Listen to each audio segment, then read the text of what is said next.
Pour travailler convenablement dans le passage de paramètres entre activités ou retour d'activité, il faut s'intéresser au type parcellables. Alors ces types parcellables ont comme rôle quelque chose d'assez équivalent à ce que l'on ferait avec un sérialisable dans le monde Java. En l'occurrence, les types de base donc, sont parcellables, donc pour l'instant je ne me suis pas heurté à ce problème dans la mesure où j'ai manipulé des strings, ou si je manipule des int ou des booléens. Par contre, dans la mesure où je manipule un objet ou un type utilisateur complexe, comme par exemple les anniversaires que j'ai l'intention de manipuler dans ma base ensuite, eh bien en fait, je dois créer un type parcellable. Alors pourquoi est-ce qu'on n'a pas récupéré serializable, externalizable, des interfaces qui existaient déjà dans le monde Java? Eh bien parce qu'on est sur un modèle un peu spécifique en fait. Le fait que l'objet soit parcellable lui permet de passer par le système et de servir donc de paramètres ou de retour à l'appel d'une activité. Nous verrons donc comment utiliser ensuite le parcellable dans les fonctions de démarrage d'activité ou de retour d'activité que nous avons déjà mises en place.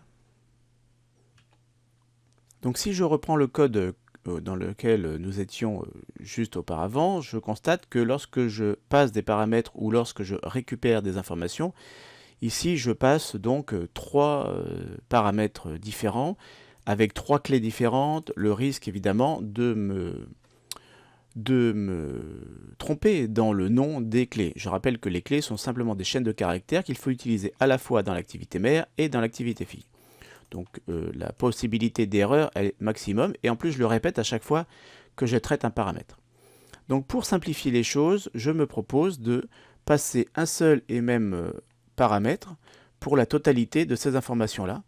Et donc ça veut dire que ce que l'on appelle ici le nom, la date et le SMS, en réalité, c'est ce que j'appellerai un peu plus loin un anniversaire. Donc au lieu de faire ici 3 put extra, je vais venir ici créer un objet anniversaire.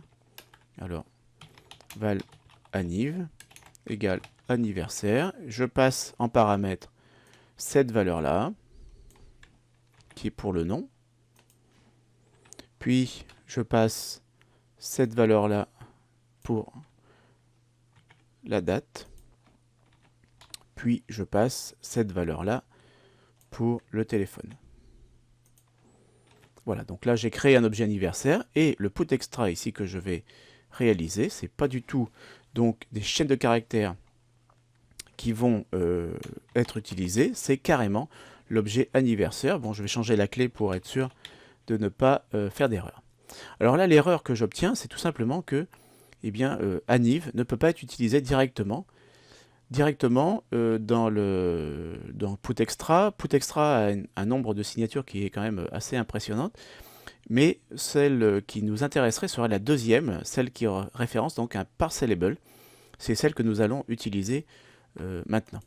Donc cette classe anniversaire, pour l'instant, n'est pas conforme à l'usage que je veux en faire ici.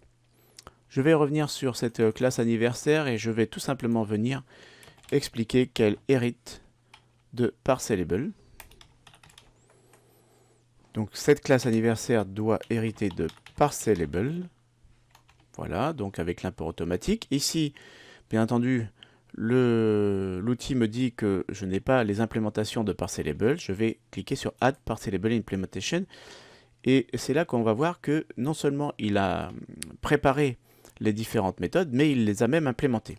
Donc cette facilité de générer du code qui est nécessaire pour l'usage que j'ai de l'anniversaire va être extrêmement intéressante, car non seulement le code est plutôt rébarbatif et vous coûterez un petit peu de le coder par vous-même, vous remarquerez qu'il y a même carrément des méthodes statiques, c'est-à-dire objet compagnon sur le parcellable.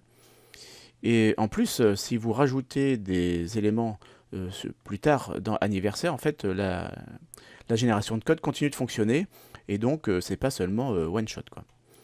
Voilà, donc à partir du moment où vous avez effectivement rendu votre anniversaire parcellable, eh bien vous pouvez maintenant effectivement retourner directement un anniversaire à l'activité mère. Bon, de ce côté-là, je pourrais imaginer faire exactement la même chose. Donc pour l'instant, je laisse le code tel qu'il est, mais bien entendu, lorsqu'on va récupérer un anniversaire, qu'est-ce qu'on va faire? On va faire non pas un get string extra, mais un get parcelable extra en donnant le nom, donc en typant en fait la méthode. Donc il s'agit bien d'un anniversaire que je récupère, et en donnant le nom de anniv. Donc je récupère directement ici l'anniversaire que l'on a saisi dans le formulaire. Et donc ici, l'ajout se fait directement avec l'objet que je recrée à ce niveau-là. Anniv. Donc ici, petit problème sur le fait que l'anniversaire anniv soit une référence nullable. Bien entendu, il n'est pas question de traiter des nuls et de mettre un nul dans le tableau. Voilà, donc actuellement, je peux créer un objet anniversaire et venir l'insérer donc dans ma liste. Pour pouvoir tester tout ça, je vais réduire un peu le nombre d'anniversaires que j'ai au tout départ. Je vais en avoir donc en limité même peut-être à 3 éléments simplement. Et je vais venir donc exécuter mon application. À l'exécution donc du code que nous venons d'écrire, je vais venir ici donc créer un nouvel anniversaire. Je vais mettre ici un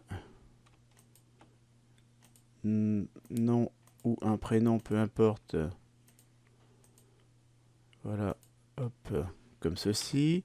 Je mets une date de naissance, plus exactement l'anniversaire, et je mets un numéro de téléphone et je valide ici. Donc je vais terminer l'activité fille et cette information donc va venir s'inscrire effectivement dans la liste. Ici on a fait un add, un append de la donnée anniversaire. Alors à noter que si à ce niveau là vous avez un problème par exemple sur la nullité des objets que vous manipulez, étant donné que on a des points d'exclamation un petit peu partout dus à l'utilisation de l'API Java, eh bien vérifiez que effectivement quand vous positionnez le résultat, vous le faites bien avec l'intent en paramètre ici, sachant que effectivement l'anniversaire est bien rangé dans l'intent, mais si vous ne le positionnez pas sur le résultat, vous ne le récupérerez pas au niveau de l'activité mère. Voilà, donc dans cette vidéo, nous avons vu que vous pouviez utiliser des objets nouveaux, des objets non primitifs, des types de données utilisateurs pour réaliser votre passage de paramètres, soit dans le sens d'activer l'activité fille, ou dans le sens de retour de l'activité fille vers l'activité mère. Merci d'avoir suivi cette vidéo et je vous donne rendez-vous pour la prochaine.